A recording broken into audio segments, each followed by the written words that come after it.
Glucose டெஸ்ட்டும் thyroid டெஸ்ட்டும் மட்டும் பெண்டிங் இருந்தது. அதை மட்டும் முடிச்சுட்டு வந்துடலான்னு தான் நேற்று போனோம். குளுக்கோஸ் பொடி இதுதான் கொடுத்துருந்தாங்க. அது கூட 2 கப்பு கொடுத்துருந்தாங்க. இதில் உள்ள அளவு அதையே கூட்டிட்டு பேலன்ஸ் எல்லாமே தண்ணி ஊற்றிக்கிற மாதிரி கொடுத்துருந்தாங்க.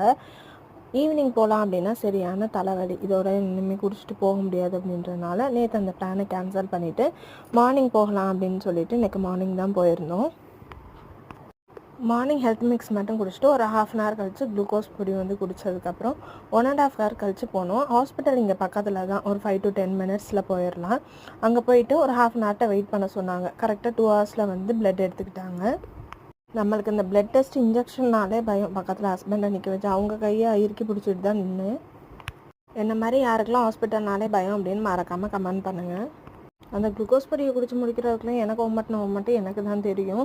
ஒரு வழியாக வாமிட் எடுக்காமல் கொடுத்து முடிச்சாச்சு. வரும்போது இந்த அப்பளத்துக்கு என்னமோ திடீர்னு ஆசை வந்தது, வாங்கிட்டு வந்துட்டேன். வாங்கினதுக்கப்புறம் தான் தோணுச்சு பழசோ என்னமோன்னு.